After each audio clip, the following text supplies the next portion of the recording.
Hi, this is Daniel, and you're watching Unrivaled Investing. This is a no hype financial channel. We are mission focused on finding exceptional companies and unrivaled investments. Today, we are doing an earnings flash, an earnings whirlwind, where we're looking at several hypergrowth IPOs that I recently talked about and their underlying earnings results.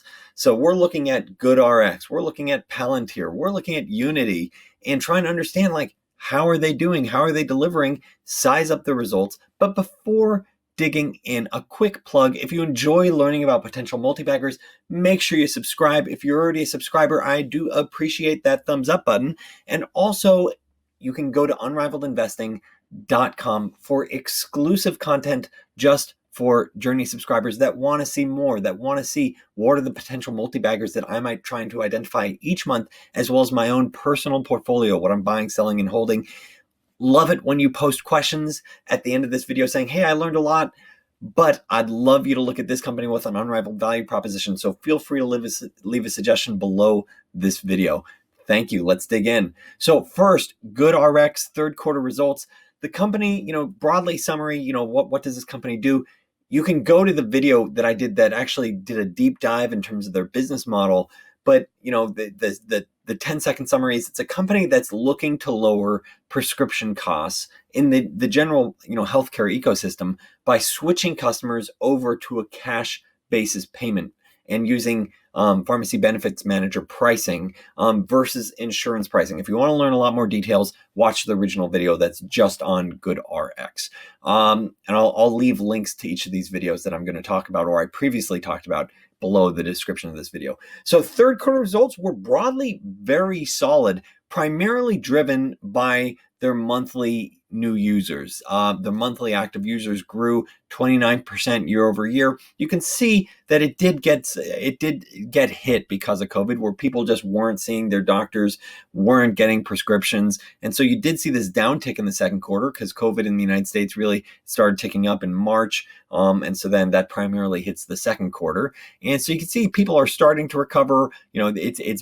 It's back to a new record high in terms of the number of active consumers. Revenue was up 38%. So, active consumers up 29% is driving the vast bulk of that. The delta between 29 and 38 we'll get to in a second. Adjusted EBITDA still, this is a beautiful business model, 38% EBITDA margins, adjusted income, really nice and profitable. Let's keep digging in. And so, they continue to have great reviews by their customers, by physicians. Like, people generally really like the product. Number one most downloaded medical app. And when a consumer uses GoodRX to fill a prescription and save money, this is from their most recent transcript, we earn fees from our partners. After a consumer has used GoodRX once, their discount information is saved to the consumer's profile at the pharmacy. From then on, a GoodRX discount typically applies to all future refills, as well as in many cases fills for other prescriptions at that location without the consumer having to represent GoodRX. This powerful mechanism, in addition to the typical refill cycle and long-term nature of most prescriptions, drives strong repeat activity on our platform. Since 2016, over 80% of transactions for our prescription offerings have come from repeat activity, which refers to the second and later use of our discounted prices by a single GoodRX consumer.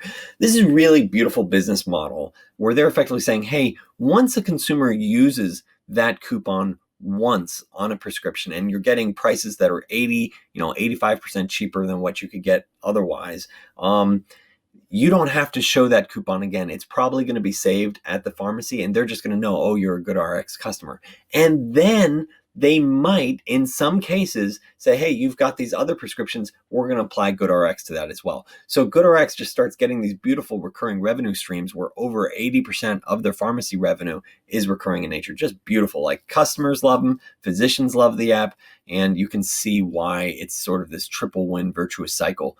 And then the challenge here is that their prescription growth has decelerated quite a bit. You saw that in the second quarter, primarily because of COVID. It's back to a record high, but not a lot. They're poking, they're at around 30% prescription transaction revenue and driven by a 29% increase in the monthly active consumers. So I would say this goes very hand in hand. The amount of revenue that they're getting from prescriptions is directly tied to the number of consumers that are using their platform. And they say, we believe our prescription offering continues to be impacted by COVID-19 as many consumers cancel or defer physician visits. So that's an interesting perspective. Saying that COVID has impacted consumer demand. I definitely understand that some consumers are hesitant to go to a doctor's office when it's like, hey, do I really need to go? If I could potentially get COVID, that's not necessarily a good deal for me. But it makes me wonder if telemedicine this is sort of spitballing here. I wonder if telemedicine could be a potential net negative for their business, where if more and more people are using sort of telemedicine as a portal, maybe they get their telemedicine straight delivered to them and they don't even do a GoodRX coupon. That's just sort of an aside that I'm thinking about. But overall, like them saying, look, we decelerated 29%. Most companies would love to see 30% growth, 30% revenue growth year over year. And so I think this is truly COVID related. And there's a good chance their growth reaccelerates in the months or years ahead. And let's further dig. They talk about, we are building the leading consumer-focused digital healthcare platform. It's interesting to see them say platform. They say that throughout the press release, and it makes me wonder that they're clearly trying to build something that's beyond just doing prescriptions. You get your foot in the door by offering this great value with prescriptions, but maybe you can start offering these other things that are really additive, really valuable to the consumer. Now, right now, I'd argue GoodRX is primarily a prescription company, enabling much more affordable prescriptions because you're using cash-based pricing. But it's sort of like the Netflix approach, which is that if you own enough consumers and you have the relationship with them, you become a very powerful company. And so I sort of wonder if they could do the same thing. They own, let's say, instead of 4 million consumers, they own 40 million in the future. They 10x over some time frame. Could that become really valuable over time, and where you start having the ability to know what they need? Maybe you layer in this telemedicine, and that's something that they're clearly interested. They have this app called Hey Doctor, and they have this GoodRX telehealth marketplace that they launched in March 2020, and this other revenues is growing bananas, up 170%. Now this is partly tied to their prescription business because they have subscription plans tied to their prescription business, where it's like, hey, if you subscribe, pay $5-10 a month, you get even better prices. But it's also tied to these telehealth business, Hey Doctor, which they acquired, and just the growth that they're seeing there. So it's interesting. It's something to definitely keep my eye on. But I do suspect this revenue, it's definitely not going to be as lucrative in terms of profit margins as what you see in their prescription side. You look at their results, going from the top line down to the bottom, and you see, oh my goodness, this $50 million loss. They were profitable. Don't worry about that. You tend to see that sort of thing when you're looking at a company that just went public, because they generally report all these stock option expenses during that quarter, recognizing it and saying like, hey, all these options, all these rewards, awards, they're sent to management, and that's going to impact your results for that quarter. And so that's why they call out EBITDA. EBITDA is broad. EBITDA, I can do a separate video exclusively for Journey subscribers. But it's a good proxy, approximate proxy for cash flow. And you can see how they talked about, it is fairly consistent with where it's been. So cash flows are solid. They did talk about how it declined about 4.6% year over year due to growth of our telehealth offering and continued investments in product development and technology. So I'm excited that management is playing around with different things, seeing like, hey, maybe if we own these consumers from a prescription perspective, having a telehealth offering as a natural second revenue stream, even if it's lower margin, let's see if this is something that could be attractive. So I'm excited to see them playing around with this, but I would say don't be fooled by this loss. It is still a beautiful business with very attractive margins. They did put out guidance for the fourth quarter. It's definitely lower than what I was expecting. I originally thought, they would post 45 to 55% growth. this year in 2020. That's sort of my own mental expectations. This was based on their year-to-date growth in the first half of 2020. And they're penciling out fourth quarter of 30%, 30% year-over-year growth. And, maybe they're trying to be conservative, under promise, over deliver type of thing.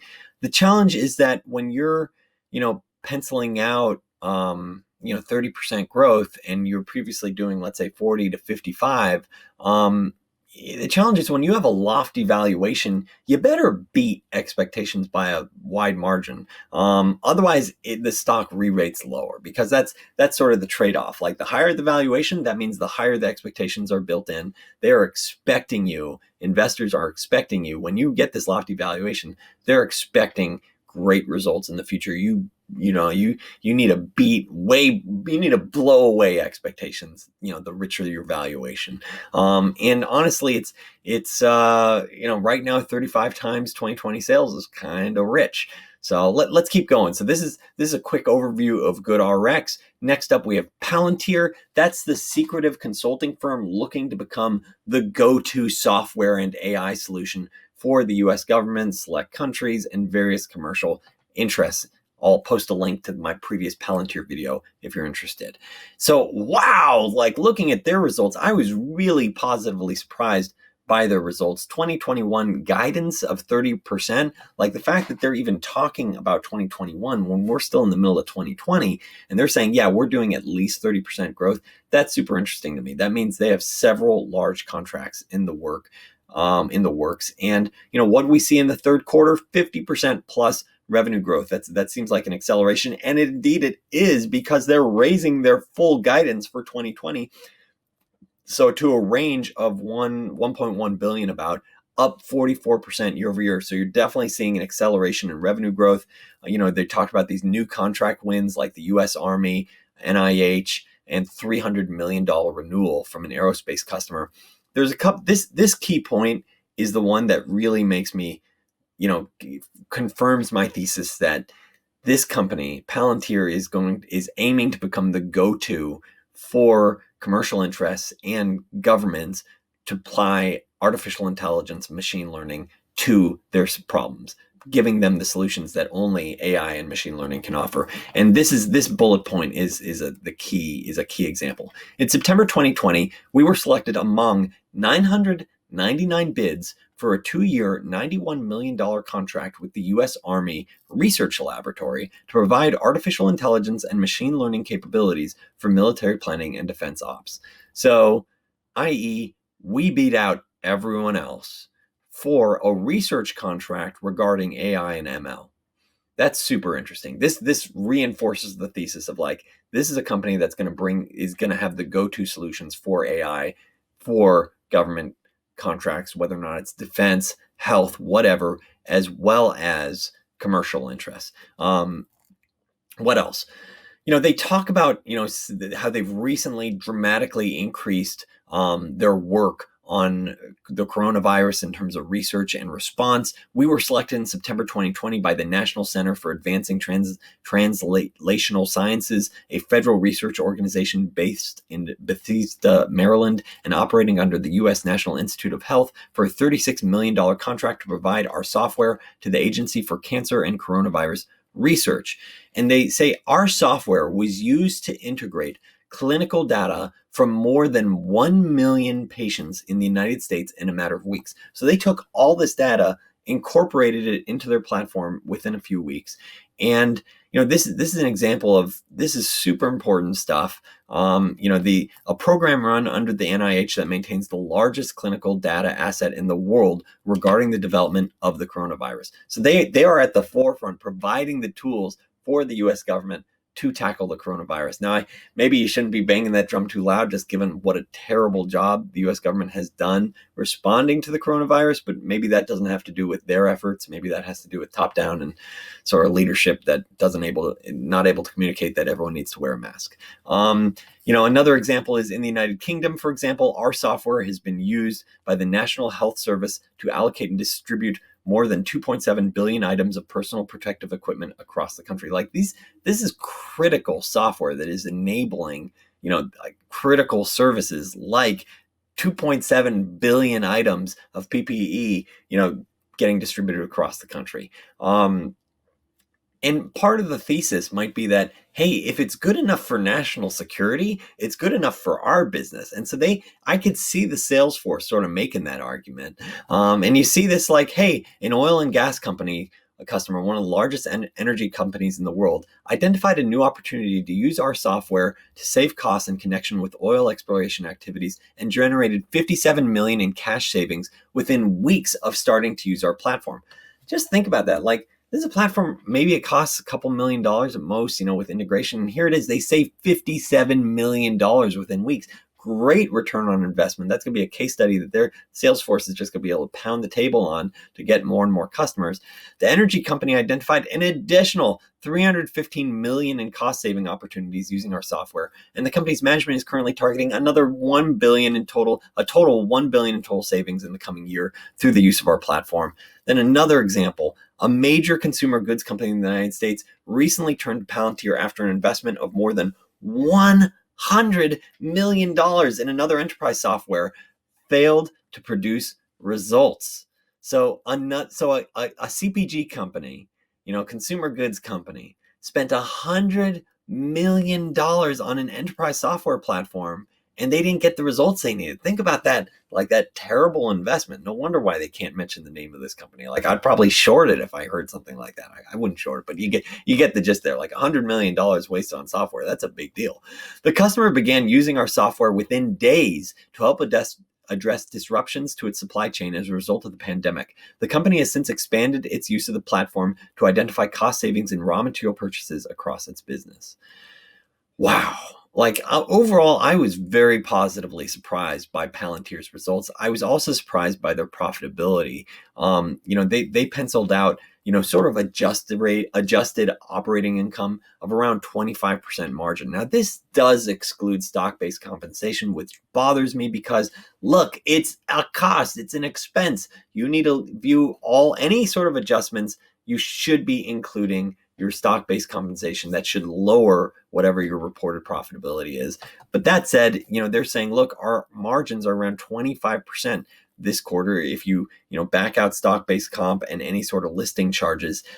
Seeing that 25% margin, which is among the highest they've had, this recalibrated margin, this adjusted margin makes me need to rethink Palantir, especially seeing their growth accelerating, seeing these potential margins. It makes me need to recalibrate. Originally, I just thought, what, this company seems questionable about whether or not they want to ever be profitable. And seeing this figure, seeing the growth reacceleration, I want to see a few more quarters, ideally where their adjusted profits, it's not entirely stock-based compensation that's being added back. Like, if it's true profits, then I'm getting more interested. But I'd like to see them execute. It's definitely going to be on my, I'm going to be watching it, just because seeing these trends, I could see like, hey, this could be it could become like a national treasure, this type of company. Like, just because if you are providing the AI solutions to defense, to the coronavirus research, to homeland security, building out new tech, preventing attacks, like, that could be immensely valuable, high recurring revenue. And then I could easily see the sales pitch of like, yeah, if the defense industry is using us, the like top secret defense is using us, you think your business like doesn't need our services too. I definitely see the sales pitch there. I could see the growth accelerating, and that's what all the data points point to with Palantir, at least from their third quarter results. But still, the valuation is pretty rich. You're looking at 24 times, 2020 sales. Sheesh, that's pretty expensive. Now, I've updated this sheet, and this is my value proposition to you, my loyal YouTube subscribers, where I create a hypothetical valuation sheet here for Palantir. I'll drop it in the video for you to play around with, so you can pencil out like, hey, what do I think the upside downside is? I'm using optimized margins here of 15 to 25%. That's a ballpark figure. This quarter it was 25%, but that included adding back stock-based comp. So I'm assuming over time they're able to get stock-based comp down significantly, and they're able to get attractive true operating margins of, let's say, 15 to 25% over time. You can see this is sort of ballpark what their growth is for 2020 that they're guiding to. And I'm penciling out a growth rate of, let's say, 25 to 35% over the next 5 years. They're penciling out, they're saying, look, we think we can do at least 30% next year. So it's I think this is probably a reasonable range. Third quarter was 50% growth. Maybe this isn't high enough. What's the appropriate multiple for a consulting company that should be super sticky? Their software is going to get layered in to all these critical initiatives. Maybe 25, 35 times earnings. I'm penciling out a ballpark figure. This isn't software margins that are going to be 70, 80%. These are like a consulting like margin is the vibe I'm sort of getting from it. So I think 25 to 35 times. This is my ballpark. You could change your assumptions yourself, but you could see based on this range of estimates, it's still not that an attractive risk reward, like 30% upside, 60% downside. Of course, the stock price can go way higher, way lower than my estimates. Look, human emotions can take things, way beyond what I would expect. But I like every investment, every unrivaled investment. I want to be able to pencil it out and say, hey, can I logically, pencil out an attractive risk reward in the years ahead? I don't want to have to bank on the exuberance of someone else. How about Unity? That's a company that's potentially revolutionizing the world with a platform for creating real-time 3D content. So like just being able to create 3D content, making it easier to create awesome 3D, lifelike 3D content. I did a video on Unity. You can check it out. I'll post a link below in this video. And they posted really strong results. Revenue growth, acceleration, increasingly diversified customer base, their dollar-based net revenue expanded, and approximately break even free cash flow. I'll go through each of these points. So revenue increased to 53% from the third quarter of 2019. So year-over-year growth, that's really impressive growth. That's definitely an acceleration. Their customers that generated more than $100,000 in revenue in the trailing 12 months was 739 customers versus 553. So that's what I mean by increasingly diversified, where they're relying on fewer and fewer customers to fewer and fewer whales to drive their business. It's you're getting more and more bigger companies. It's everyone's turning into a whale versus relying on a small flock of them. I don't know what's the word if you have a group of whales, like flock. That's definitely not right. Pod of whales. There you go. And so then dollar-based net expansion rate was 144% compared to 132%. The reason why this is important is that if you have this ratio shows that if they didn't get any new customers, their existing customers would spend 44% more during the next year. That includes any customers that leaves them. So their growth of 53%, that's not surprising when their existing customer base is growing by 44%. And that accelerated from where they were in September 2019, which was 132%. So these are beautiful financials. And approximately break-even free cash flow. So when I see break-even free cash flow and this type of growth, these types of numbers, these types of metrics, I get excited because that means you can sustain this growth for long term, ideally without a lot of stock dilution, without a lot of selling stock in the future that dilutes the existing shareholders. And so they did have some interesting business developments. Like they're definitely winning some big blockbuster games. They had Mediatronic's Fall Guys, which has sold more than 10 million copies on PC via Steam, the game store. Then they have Genshin Impact, a multi-format free-to-play game from MiHoYo, had 10 million mobile downloads. So these are huge gaming blockbusters that were enabled by the Unity platform. So this means they are more relevant than ever. They talked about in its first day of release, and Grand Theft Auto by 10 or GTFO by 10 Chambers Collective secured players in more than 140. That's not Grand Theft Auto. That's GTFO. Secured players in more than 140 countries and rose to the top 10 in South Korea on Steam. So like they are super relevant today, launching these mega blockbusters or enabling companies to launch mega blockbusters, tens of millions of users.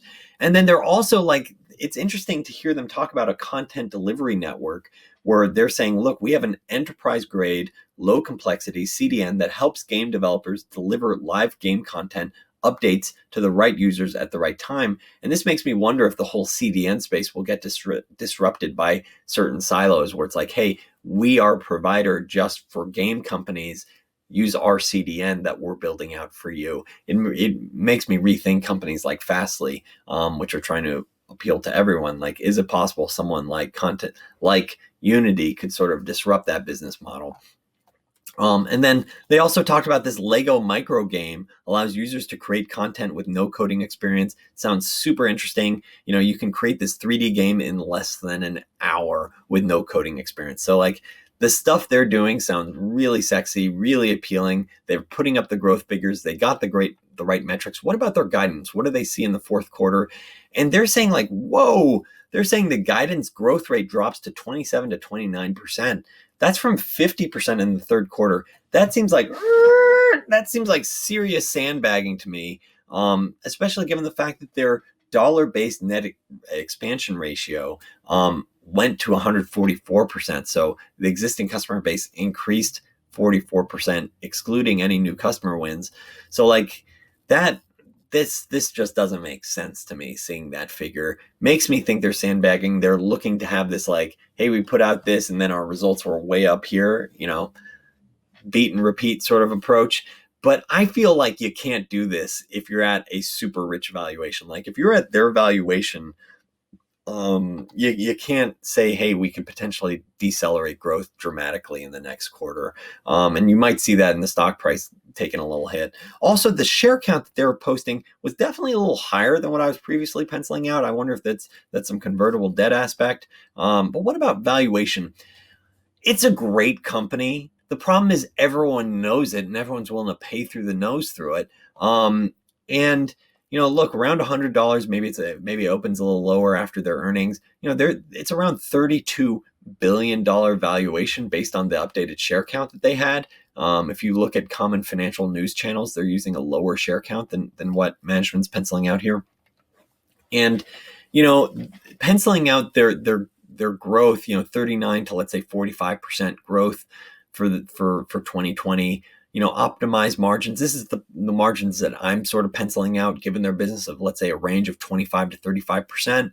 That implies, let's say, hypothetical earnings for 2020. If they could theoretically have these margins this year of like 160 to 230 times, which for a company growing at 40, 50%, that's just not like that risk reward isn't as compelling, even though I really like the company. And then, layer in some sort of growth rate. I'm saying 20 to 30%, 25 to 40 times earnings. Like I'm just not seeing, incredible risk reward here. If anything, my upside scenario says you could potentially lose money over the next 5 years. Now, this once again is going to be a sheet that you can play with. So if you disagree with the assumptions, leave a note in the post, in the video below saying like, hey, I think their growth rate could definitely be above 30% a year for the next 5 years. And maybe you're right. Like they posted 50% in the most recent quarter. Can they keep that up though for 5 years?